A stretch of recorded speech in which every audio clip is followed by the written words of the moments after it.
Olá! A história que a gente vai desvendar hoje é sobre uma justiça que chegou tarde demais. É a história de uma luta por liberdade que, no fim das contas, não terminou com um novo começo, mas com uma pergunta. Uma pergunta muito dolorosa sobre o que acontece quando o sistema é lento demais. 74. Guardem bem esse número. 74 dias. Foi só isso. Um suspiro, sabe? Um suspiro de liberdade, depois de quase 6 anos de escuridão total. Mas, pra gente entender o peso real desses 74 dias, a gente precisa voltar no tempo. Voltar para os milhares de dias que vieram antes. Porque antes de virar um número de processo, Damares era uma pessoa. Uma jovem cheia de sonhos, com o futuro inteiro pela frente. E pra gente conseguir sentir o tamanho dessa tragédia, primeiro a gente precisa conhecer quem era Damares. A vida que foi brutalmente interrompida. Olha só, isso aqui é só um pedacinho do potencial que se perdeu. Damares não era só uma moça de 26 anos, entende? Ela era uma leitora apaixonada, daquelas que devorava Dostoiévski, Machado de Assis, falava inglês e italiano fluentemente, já tinha morado fora na Suíça e tinha um plano muito concreto: cursar biomedicina. Nas palavras dela mesma, o objetivo era recuperar o tempo perdido. Pois é, só que a vida dela virou de cabeça para baixo em novembro de 2018. Foi quando um crime aconteceu e esse crime deu início a um verdadeiro calvário na justiça. Um calvário que se arrastou por quase 6 anos. Vamos dar uma olhada nas acusações que pesavam contra ela.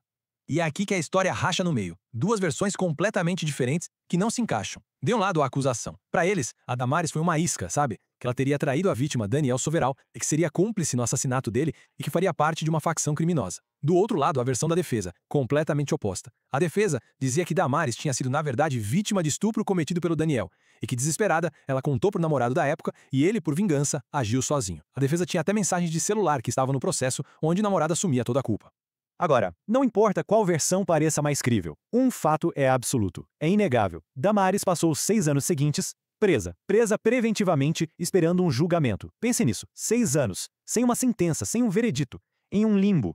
Essa linha do tempo aqui, ela escancara a lentidão do sistema de um jeito que chega a chocar. Olha só, o crime foi em 2018. Ela foi presa em agosto de 2019. E de 2020 a 2024, todos os pedidos para que ela pudesse esperar o julgamento em liberdade foram negados, um atrás do outro. Ela só conseguiu a prisão domiciliar em março de 2025, e isso porque a saúde dela já estava completamente destruída. O júri, só em agosto de 2025, quase 6 anos depois.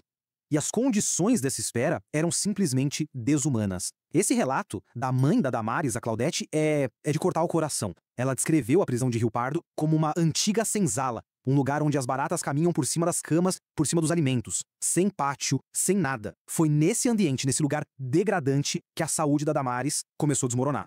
O que vem agora é quase como uma tragédia dentro da tragédia, porque junto com o drama judicial começou um outro drama silencioso e talvez até mais cruel, o da negligência médica, da indiferença do sistema.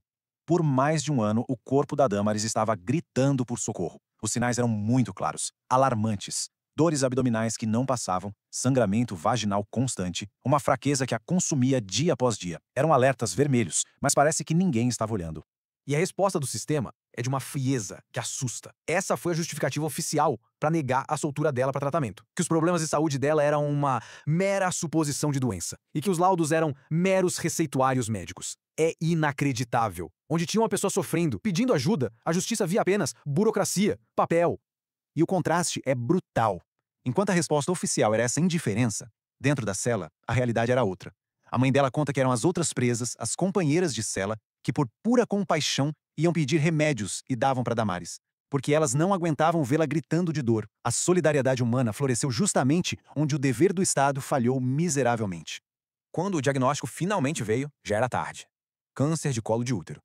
E é aqui que a gente entende o tamanho do estrago que a demora causou. Porque esse é justamente o câncer que mais mata mulheres jovens, até 36 anos. É um tipo de doença onde cada dia conta. O diagnóstico precoce é tudo. O tempo que foi perdido ali, esperando, foi literalmente a diferença entre a vida e a morte.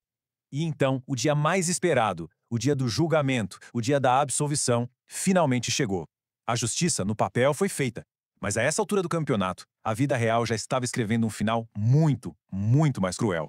Vamos voltar aos números. Quase 2.200 dias. Dito assim, talvez não pareça tanto, mas são 6 anos. 6 anos. É uma fatia gigantesca da juventude de qualquer pessoa. Uma vida inteira vivida atrás das grades, só esperando a chance de se defender. E agora, em contraste com esses 6 anos, lembram daquele número que eu pedi para guardarem no começo? 74. Foi isso. 74 dias. Esse foi todo o tempo que a Damares esteve em liberdade depois de ser declarada inocente. Menos de 3 meses, para tentar juntar os cacos de uma vida que foi roubada por 6 anos. E mesmo nesses últimos dias, a crueldade do sistema não deu trégua. A liberdade veio, mas com uma tornozeleira eletrônica. Imagina, ela teve que usar o aparelho até durante as sessões de quimioterapia. Uma pessoa inocente em tratamento contra um câncer terminal. Em agosto, o júri a absolveu. Em outubro, Damares se foi. A história da Damares, no fim, é muito maior do que um caso isolado. Ela se torna um espelho, sabe? Um espelho que reflete as rachaduras, as falhas de todo um sistema. E a pergunta que a advogada dela, Rebeca Canabarro, faz ecoa muito além daquele tribunal. Ela pergunta: até quando a gente vai permitir que essas decisões acarretem efeitos trágicos, como o que aconteceu com a Damares? É uma pergunta para todos nós. Como é que a gente chegou ao ponto de normalizar decisões que, na prática, viram uma sentença de morte antes mesmo de haver um julgamento? Tem uma frase do jornalista Cícero Moura que resume tudo de uma forma muito poderosa. Ele disse: Damares morreu 2 vezes, na cela da indiferença e no silêncio da justiça. A morte dela não foi só pelo câncer. Foi pela indiferença que deixou a doença crescer e pelo silêncio de uma justiça que simplesmente demorou demais.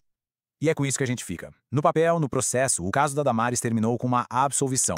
Uma vitória. A inocência dela foi reconhecida. Mas a história dela deixa uma pergunta no ar, uma pergunta que incomoda. Quando a justiça chega tão tarde que a vida já se foi, isso ainda é justiça?